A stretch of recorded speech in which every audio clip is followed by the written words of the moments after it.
So proud of you as a church that we are a generous church that wants to make an impact here locally and around the world. And we love Pastor Yuri.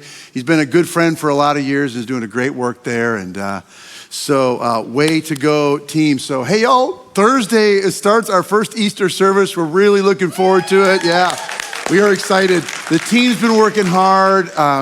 And the whole place is gonna be beautiful, and the kids have got a great plan, and the music, and don't want to, give away all the spoiler alerts, but and you're gonna want to have your friends there, and it's gonna be powerful. We got a video story that's gonna knock you out and speak to your heart, inspire you, and every single year. We've got people who come to Easter whose lives gets changed. It's like, the way I pray is this, is that the Lord will kind of get in the side door, And it kind of gets in the side door because you realize Jesus Christ is the hope of the world. And Easter is about preaching Christ and Him crucified and risen from the dead. And sometimes, we need the preaching of Jesus can open our eyes to realize oh, that's what I needed. You know what I'm saying? And that's what we're really praying. And so anyway, we got a lot of options here in Chapel Hill. We got Thursday night, Friday night. Friday night, by the way, we'll have the same service, but we are going to add in communion for Good Friday. So that's kind of a fun option. Saturday night, and then 3 Sundays. So lots of great options, and looking forward to that. So hey, y'all, we've been doing this series on Philippians. And we're coming to the last chapter of Philippians chapter 4. I really hope that it's built your life, helped you grow spiritually. Also, maybe you have a little appreciation for the book. We've really kind of dove into the context and Paul and where he was and why he wrote it and all that. And it kind of brings it to life in a different way. I know that I won't read the book of Philippians quite ever the same again. It kind of makes it meaningful. And so today we're going to hit, in this last chapter, a common experience, something we all face. Paul's going to kind of take the theme of the book, which has been joy, and he's going to talk about how to have joy and peace in the middle of our challenges. Paul is in prison. The Philippians are going through it. You and I are going through it. But what I love about this last chapter is he gets super practical. He just gets super practical on what we can do to experience peace and joy in the middle of the difficulties, in the middle of our circumstances. And so we're going to pick up Philippians chapter 4, verse 4. He says this: rejoice in the Lord when things are going well. No, rejoice in the Lord always. And I love it that he says this. I mean, it's always. And then he says, it's almost like we wouldn't believe him. Like, always? Are you serious? He goes, I'll say it again. Rejoice. That the idea that we could rejoice in the Lord always. Like, how could I be happy all the time? Paul, you're in prison. You're going to be facing trial. We're going through it, okay? But notice what it does not say. It does not say, rejoice in your circumstances. Rejoice in your difficulties. Rejoice in your pain. It does not say that. It says, rejoice in the Lord. That actually, in the middle of our pain, difficulty, challenges, I like to think of it this way. You can stare down that challenge, look it in the eye, and say, hey, my joy's in the Lord. I've got a greater sense of identity. I'm loved by God. My joy comes from God. And in the middle of my storm, in the middle of what I'm going through, rejoice in the Lord always. Next verse says, let your gentleness be evident to all. The Lord is near. Really interesting. I believe what he means is this, is that when you're in the middle of that storm and you got joy, there's a peace, a gentleness, there's a rest you have in your spirit. You're not fighting it, and there's just like a gentleness, a peace. It says, let it be evident to all. Let me say this, people are watching. Not to put pressure on us to perform or anything, but let me just say this, as you walk with the Lord through some of the storms and difficulties of life, it becomes very evident to all, like, oh my goodness, how in the world do you do that? It speaks to people that you can have a peace that surpasses comprehension. And then it hits this key thought, the Lord is near. God is with you. And that is the key truth. We're going to circle back to that because it's so simple. You can just read right over it. The Lord is near, okay? But actually, the fact that God is near, And if we draw near to God, he'll draw near to us. He's near. You call upon him, bam, the Lord is near. In fact, that's what he's gonna say. The Lord's so near, all you need to do is this. Check this out. Next verse says, do not be anxious about anything, but in everything, by prayer and petition, with thanksgiving, gratitude, present your request to God.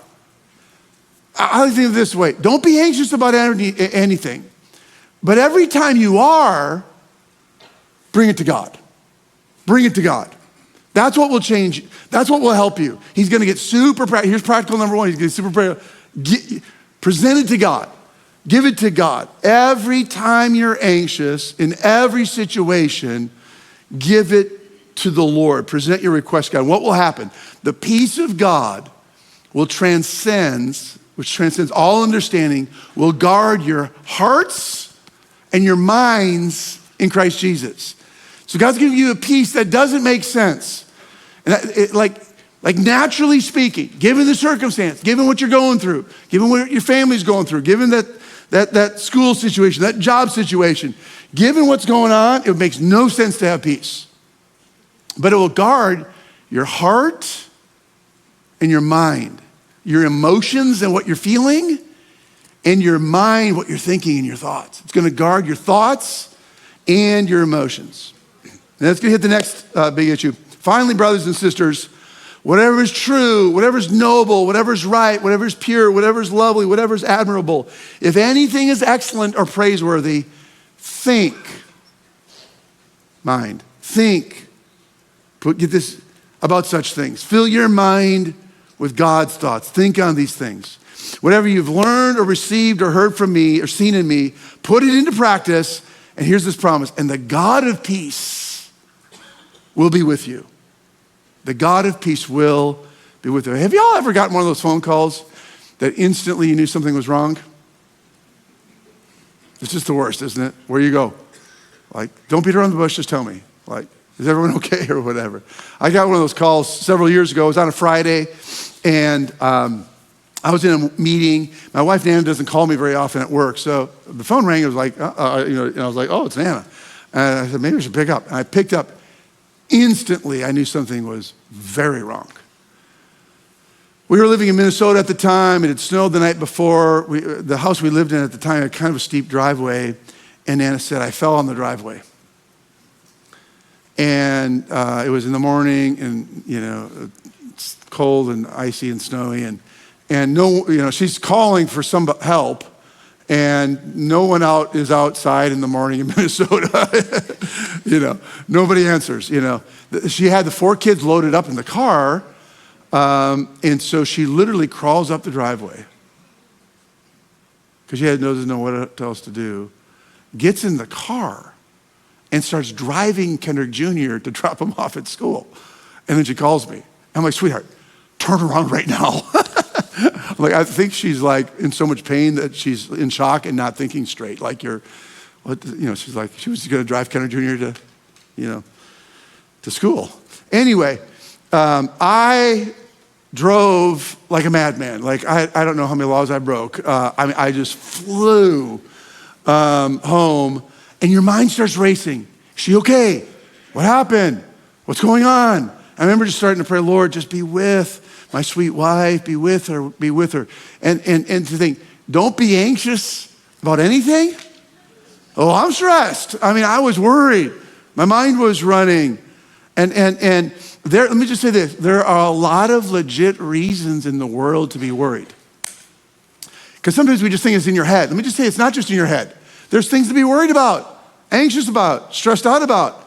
It's not just in our head, like there are real issues. We all face it. It's a common experience, Right now, my sister and I are kind of helping my parents. Their health isn't the same, and caring for my parents is like, and are they doing all right? And, I have a good friend who just shared with me he had taken a big, huge step, quit his job, went with a startup company, and it looked like it was going to be great. 6 months later, the key person steps down, and now it's all up in the air.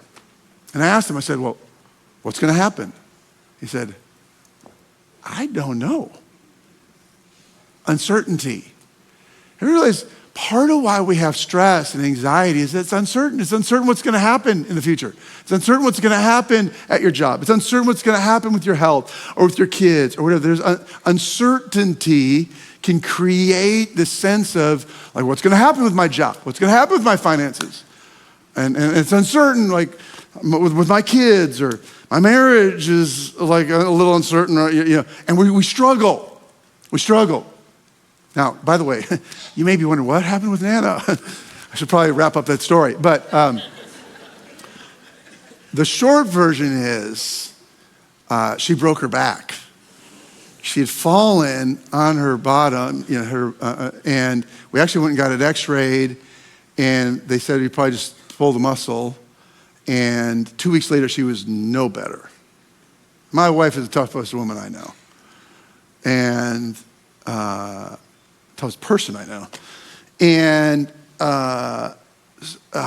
we went back, and they had x-rayed down where she had fallen, but there was a compression fracture about halfway up on her back, and just went her vertebrae, and it was brutal. And then even more disconcerting is we found out she was at 32, 33 years old, that she had osteoporosis. And so we went on a journey. Let me tell you this, we had a lot of opportunity to trust. It didn't get resolved. Like sometimes it's kind of nice, like when you have a bad weekend, but Monday everything's fine, or a bad week. But when weeks turn into months and you're on this journey, and we learned we need to trust the Lord here. And this is what Paul teaches, and this is what we had to learn is this. A couple warm-up thoughts here. Your thoughts determine your level of peace. Your thoughts and what you think, that actually determines your level of peace. What you think, what goes through your mind, how you frame the situation, the perspective you have, your thoughts determine your level of peace. Let me say this, that your circumstances do not determine your level of peace. Because let me say this, no matter what you're going through now, as soon as you get one issue fixed, you're gonna have a different issue. And I know sometimes life is going better and things fall into place and woohoo, we're grateful to the Lord, But let me say this, there's always a reason to worry. There's always a reason to be stressed. There's always a reason to be anxious. Once you get rid of one reason, you'll have 3 others. Like, I don't mean to be negative, but I'm just telling you the truth of it. If you're not at peace today, you won't be at peace tomorrow. Because there's going to be another issue. And peace is not the absence of problems or conflict or difficulty. Peace is the presence of something in the middle of the circumstance and the difficulty. And your thoughts are going to determine your level of peace, not your circumstances. It's true for all of us. See, we can feel at times that we're a victim of our thoughts. You ever feel like a victim of your thoughts? Like, I wake up in the middle of the night, I've got those times where I just can't sleep, and by morning, I've got issues. Like, I was fine when I went to bed, but my brain starts running, I'm thinking about this, and have you ever worked up problems in your own head and you walk into work and you go, why was I so stressed? I'd concocted something in my brain, my thoughts, and sometimes you can feel that your thoughts, your emotions, we don't have control. And I want to speak a second word of encouragement to you is that you are not your thoughts. This is important to know, that you are body, soul, and spirit. You are a spirit. You live in a body and you have a soul. Your soul is your mind, your thinking, your will, your decision making, and your emotions, okay? And at times, our emotions, our thoughts can kind of run wild and all that, but you are not your thoughts. And I think it's very important for you to realize your thoughts have power and words have power. And particularly, you need to realize that I am not my thoughts. That is not my identity. So let me just say it this way. I think it's healthy to be in touch with what you're feeling or thinking. I'm feeling anxious. I feel concerned, worried. I'm a little stressed. But this is where we have to be careful, is you are not your thoughts. You don't say, I'm a worrywart. I'm a stressed out person. My family's always been stressed out. That's just who we are. No, stop. Don't say that. Because if you say that as an identity, you end up living out of that identity. You are not your thoughts. And you don't have to, you can be healthy in getting in touch with what you're thinking and feeling, but you don't have to make that your identity. And I think in this day and age, at times we can say, my anxiety, it's not your friend, it's not who you are. You say, I'm feeling anxious in this moment, at this time, in this season. But these things can change. Because here's the third one is this: you determine your thoughts. Over the long haul. Now listen, I get it. My mind runs wild, my emotions, my head, I get in the tank and then whatever.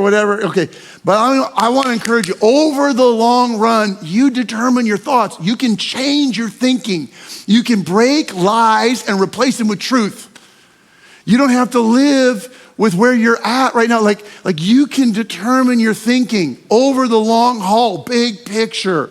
If you look out, you can determine your thoughts and be transformed in your thinking, in your heart, and then in your life, which really leads to, I think, Paul's big idea. I think this is what he's trying to say to the Philippians. Peace is possible.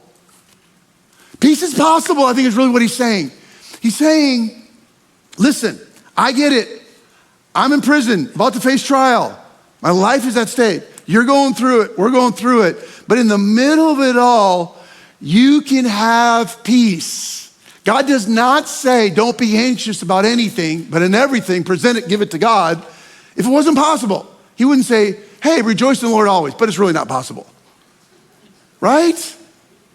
And listen, I get it. And there's complicating factors and there's health issues and hormones issues or chemical whatever. And I believe in all that. All that stuff is really healthy and really can be very helpful, very good.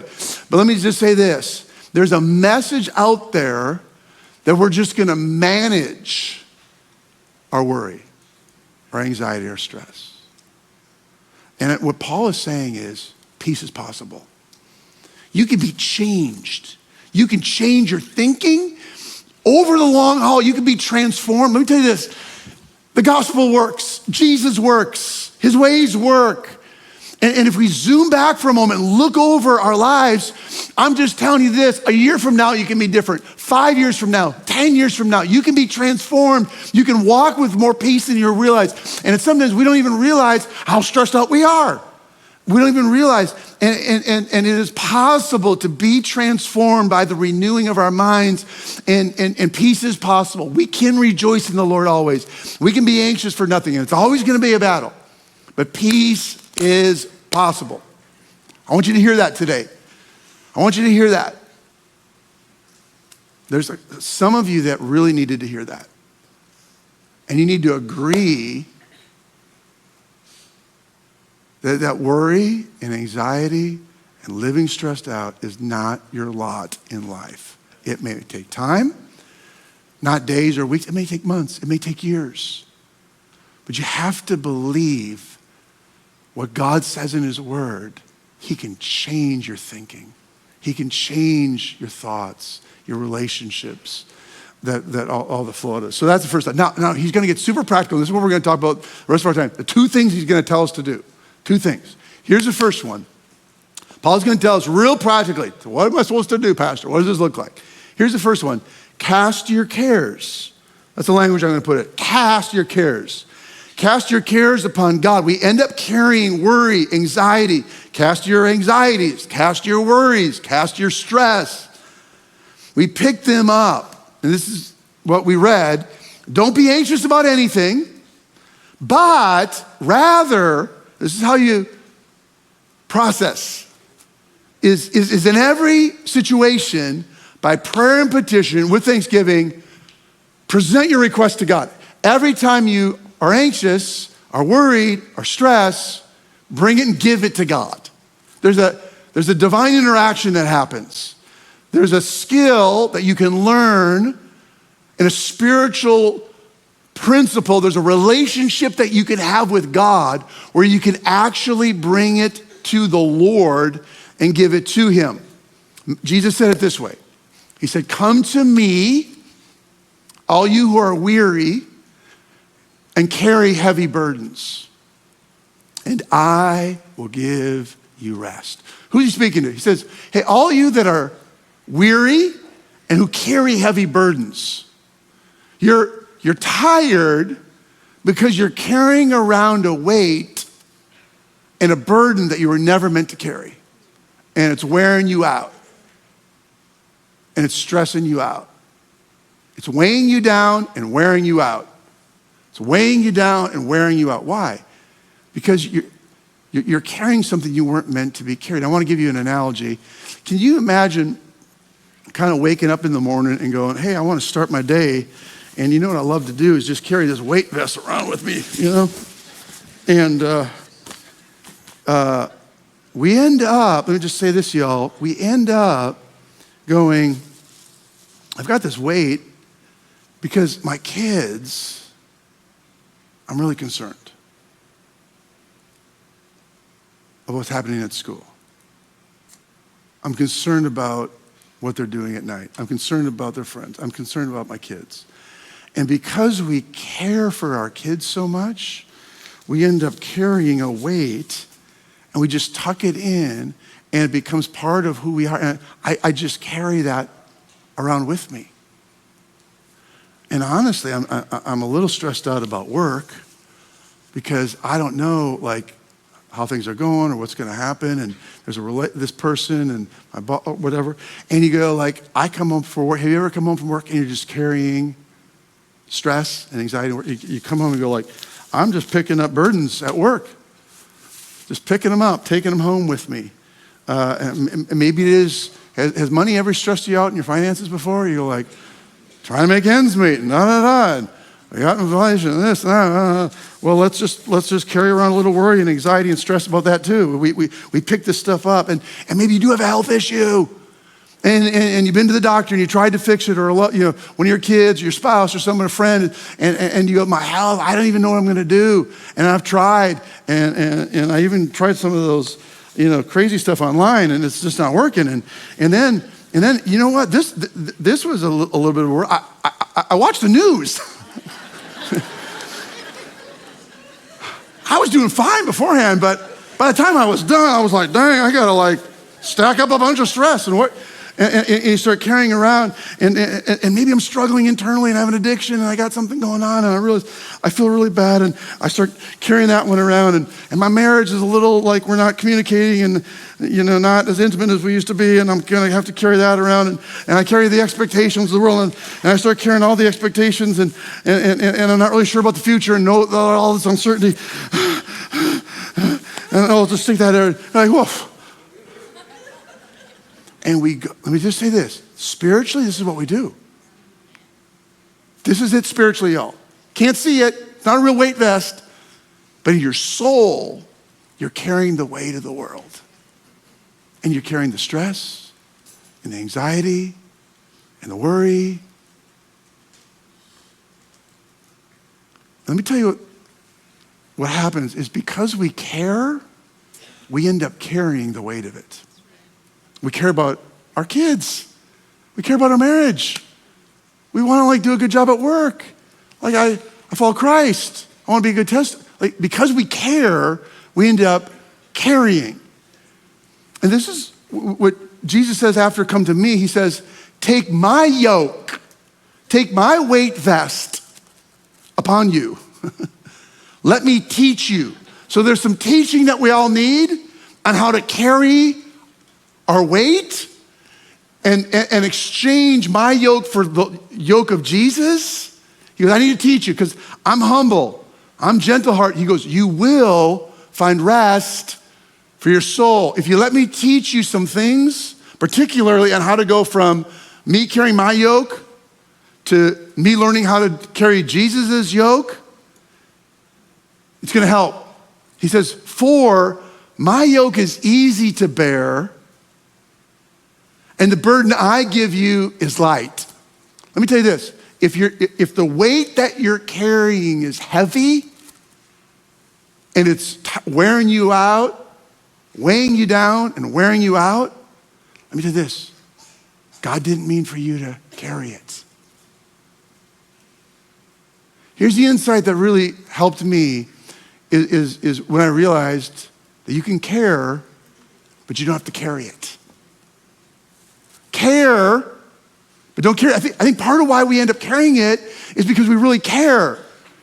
And the truth is you can care, but you don't have to, you're not meant to carry it. Let me give you an example of this. Paul says, he says, hey, bear one another's burdens and so fulfill the law of Christ. We go, there you go, Pastor. I'm supposed to bear other people's burdens.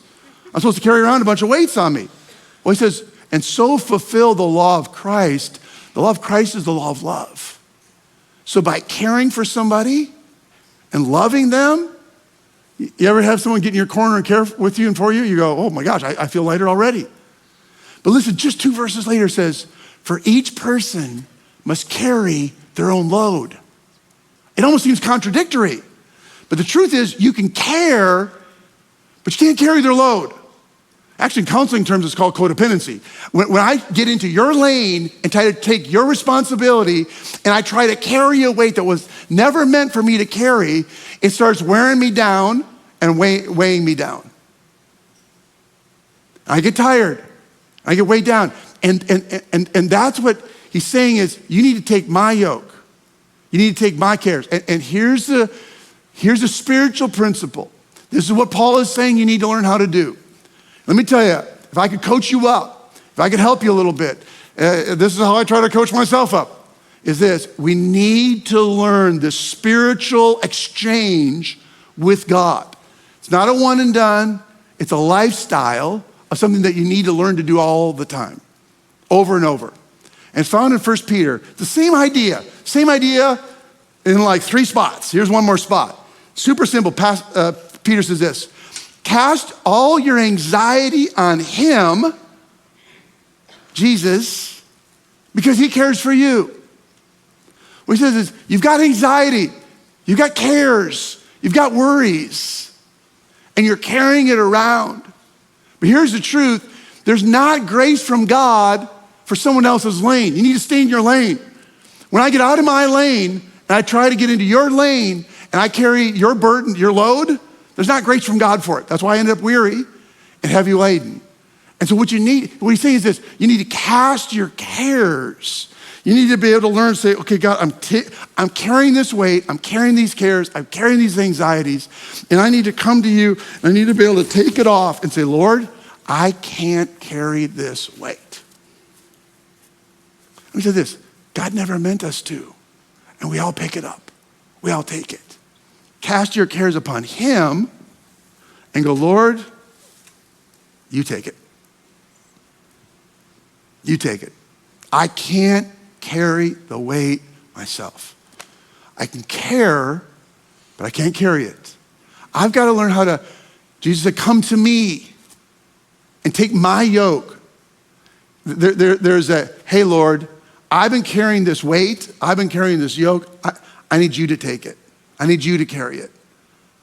I'm going to care, but you carry the weight of it. I'm going to trust you. Lord, let me give you, because I'm going to give you my kids. I can't fix them, change them, protect them 24/7. And the stress and the worry and the weight of it, you can care, but don't carry it. You got to give it to the Lord. Let him carry the weight of it. I'm going to trust you, Lord. I'm going to believe you, Lord. I'm going to know that you got this. We tend to worry and be anxious for things that we can't make happen anyway in and of ourselves. The reason why we're stressed is because I can't fix my kids. I can't change the news. I can't fix I can pray or I can have a little bit of input, but all this is outside of my control. And that's why I carry it, because it's outside of my control. And the Lord says, hey, give it to me because I am in control. Trust me because I am the one who is in charge of all these things, who rules and reigns in heaven. And by the grace of God, it might not work out and they lived happily ever after and everything was always perfect, but I can work all things together for good. You can trust me with it. Bring it to me, give it to me, I got you. And as long as you keep picking it back up, as long as you keep holding on to it and stressing out and holding on to it, it'll wear you down, wear you out, and weigh you down. And learning how to give it to the Lord and say, God, it's yours. Cast your cares upon him. Lord, I'm going to care, but I need you to carry it. Now, here's the second thing that he's going to say then. There's two things. Cast your cares. Here's the second thing, is fix your thoughts. Fix your thoughts, which kind of is a play on words, two meanings. One is fix them, change them. We need to transform them, upgrade them. But also then to fix your thoughts on God. Our gaze, our focus. There's a mindset, there's thinking that caused me to pick all this up and carry all this weight. And part of the change and the transformation, Jesus said, come to me, let me teach you. Let me change your thinking, because if you don't change your thinking, you're just gonna go back and pick the same thing up again. So big picture, over the long haul, as you know, this is not like instantaneous, snap your finger, everything's happy and great. This is long-term transformation and change. Your thoughts determine your level of peace. And when we learn to fix our gaze on God, listen to Isaiah says, you keep him in perfect peace, whose mind is stayed on you because he trusts in you. So the person whose mind is fixed on the Lord and is looking to God and trusts in God, and knows, here's this, the Lord is near. That when you give it to the Lord, he's near, he'll take it. And over in the Bible, we'll say like, fear not. And it's really interesting Bible study. You could probably Google it. And almost every time it says fear not, what reason does it give you to not be afraid? To not be worried, to not be anxious? Fear not, for I am with you. The Lord is near. Now, I wish I had like a little pill I could give you or a little magic something, but I'm telling you, it's the simple truths that are so deeply profound, because when I'm anxious, when I'm worried, when I'm stressed, what am I really saying? I'm just saying, Lord, I don't know if you got this. And I don't know if you're with me. And I don't know if you can fix this. Worry begins where our faith ends. Like, as long as we have faith in the Lord and trust him. And this isn't to like point fingers and make us feel bad. But listen, if we want help, if we want to get changed, we need to know like long-term, how are we going to fix this thing? Because I realize, hey, I'm still anxious. I'm still worried. I got issues. All right, but how am I gonna have fewer issues? How am I gonna be changed? How am I gonna be transformed? You need to know the Lord and know that God is with you and God loves you. Fear not, for I'm with you. Like what God said to Joshua when he started leading God's people, he said, hey, be strong and courageous. How do you get strong and courageous? He's not like, well, hit the weight room, be a tough dude, suck it up. He didn't say that. He said, be strong and courageous, for I am with you. Don't be afraid. I got your back. The Lord's with you. It gives you an internal spiritual strength. Now, what two things are we going to do? What we're going to do is this. He's going to tell us, let me give you a thought on fixing your thoughts, changing your thoughts. Simple version. We got to get the bad out. We got to get the good in. We got to get the wrong thinking out. We got to get the right thinking in. So first of all, let's talk about how do we get the bad out, and we're going to talk briefly about how we get the good in. And I think this is part of the long-term fix. This is part of the transformation. This is not, but this is a lifestyle. Just like learning to cast your cares upon the Lord is a lifestyle, this is a lifestyle that if you can learn how to get the bad out, get the good in, it will change you. So first of all, how do we get the bad out? 2 Corinthians 10:4 says this: the weapons we fight with are not the weapons of the world. On the contrary, they have divine power to demolish strongholds. So the weapons we have obviously aren't like an army like weapons, but let me just say that they're not power, it's not influence. Like he goes, our weapons are different. And our weapons demolish strongholds. And we're going to learn right here in the next verse what a stronghold is. Let me just tell you what it is, and you're going to read it in the next verse. A stronghold is a household of thoughts. It's a pattern of thinking. It's a way that we think. And you can have good strongholds where you have good, like faith-filled, healthy, and good can live and prosper there. But we also get, in this case, we're talking about negative strongholds, wrong thinking, lies, discouragement. And what lives in that place is darkness and discouragement and fear and anxiety and worry. And he says this, we demolish that wrong thinking. Let me tell you, all of us, we've got things in our head and ways that we should respond. We haven't even necessarily naturally thought it through, but just from our experience, what we grew up with, the inputs, whatever, we have strong. Now look at the next verse says this, then we demolish arguments and every pretension that sets itself up against the knowledge of God, and we take captive every thought to make it obedient to Christ. What he's saying is this, we're going to take captive every thought that comes through your brain. You need this life skill. This is what I'm just praying in Jesus' name. If you can walk out of here with vision for this today is this, I'm gonna do an inspection of every thought that goes through my head. I'm gonna take, and you can't do every thought that goes through here, but I'm just saying, I'm gonna live as a person that's gonna question what in the world I'm thinking. Because just because I think it doesn't make it true. So I'm gonna stop and go, whoa, thought? Is that what Jesus thinks? Make it obedient to Christ. That's what I think that means. Make that thought obedient to Christ. And when you realize that's not what God thinks, that's not what's honorable and true and right and noble, see ya, you break your agreement with it. That's a key. You break your agreement. Say, I am not in agreement with that thought that I'm a worrywart, that I'm clumsy, that I'm not smart, that I'm not pretty. Like you go, whoa, you're out of here. That my future isn't gonna work out, that I'll never get married, that my kids are gonna, my health is gonna fall apart, whatever. You capture that thought and you go, wait a minute, and you break agreement. It doesn't line up with the knowledge of who God is. Let me just say this, it's the knowledge of God and the depth of your understanding and the depth of your relationship with Him.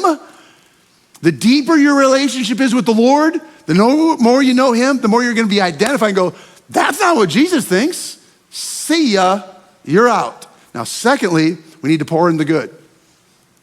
Whatever is true, noble, right, pure, lovely, honorable, excellent, praiseworthy, think about these things.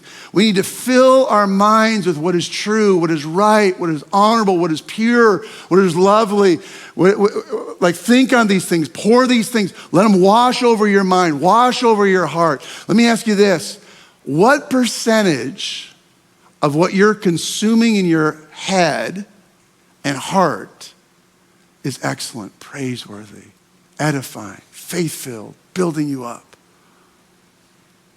Let me say this, if we're just drinking in the world, if we're just drinking in social media, if we're just watching the news,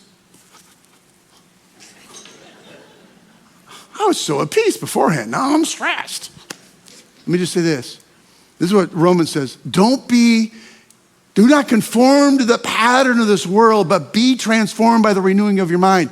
If the percentage of what you hear is just, and what you're consuming and what you're thinking about, what you're putting into yourself, you're gonna conform to the values and the culture of the world. You're gonna be conformed to worry, anxiety, and stress. But you can be transformed. Y'all, you got that piece of puzzle? You can be transformed by the renewing of your mind. If you renew your mind and take thoughts captive, toss those out, put in the good, think about what's lovely, true, pure, right, and you just keep standing on that. Let me tell you this, sometimes it takes time. Sometimes it takes years. Lord, I'm loved by God. I'm breaking this generational thing that's been passed on in my family. That's not gonna be my lot in life. And you don't just snap a finger, but you just keep standing on what is true, what is honorable, what is right, you can change your mind, you can change your thinking and be renewed in your mind and transformed. Peace is possible. Peace is possible. What are we going to do? We're going to cast our cares upon the Lord, and we're going to learn to be able to give it to the Lord. And then when I'm tempted to pick it up, what I'm going to do is like, Lord, I'm going to keep filling my mind. I'm going to throw out the negative. I'm putting in the positive. I'm throwing out the lies. I'm putting in the truth. I'm not going to be overcome by evil. I'm going to overcome evil with good. Day after day, and be transformed. I tell you what, then there's a promise. The God of peace will be with you. The God of peace will be with you. And that's my prayer for you and me is this today, that the God of peace would be with you. And if we could each, I think, capture this thought today of like, Lord, hey, I want to be changed. I want to be transformed. Peace is possible. In fact, we're going to take a moment. Usually kind of say a quick prayer. God bless you. I'll go get them. It won't take long. But what if we just took a quick little exercise? Quick little moment. Because probably as I was talking, you could think of, oh, I know what's stressing me out, Pastor. I could tell you. And what if we took a moment even right now and said, hey, Lord, I don't want to carry the weight of it. Lord, I want to give it to you. Father, right now we do want to bow our heads and take a moment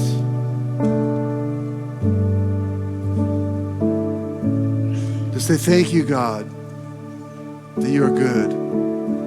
Lord, we confess and we humble ourselves to say, Lord, that we do tend to pick up weights because we're responsible, because we're hardworking, because we care. We end up carrying the weight of it. And Lord, I believe you want to teach us how to take up your yoke, how to cast all of our cares upon you because you care for us, how to be anxious for nothing, but in everything, present our request to God, give it to God, and have this divine exchange where you take the weight of it. Lord, even right now, maybe it's something at our work. Maybe it's our finances and money. Maybe it's a child. Maybe it's a job situation. Like, I don't know, how am I going to get a job? Or what's going to be the next step? And it's uncertainty. And it's the future. Maybe it's the past. You might be carrying weight from the past. Let me speak to this we're going to pray about this, but you were never meant to carry the weight of guilt and shame. That when we do something wrong, we feel bad, and it's meant to lead us to Christ to receive forgiveness, and we walk away clean and forgiven, loved by God. But until we surrender our lives to Christ, we do carry this sense of failure, of not measuring up, of guilt, of shame. And even today, you could come and say, hey, Jesus, I give you my past. I give you my mistakes. I give you my failures. I give you my addiction. I give you my pain. Lord, come into my heart. Forgive me. Cleanse me.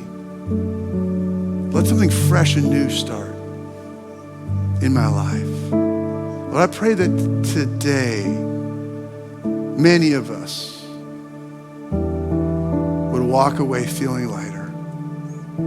Because no situation probably changed during the service, but we cast our cares on you. And you're going to carry it. We're going to care. Help us to walk in this, Lord, in Jesus' name.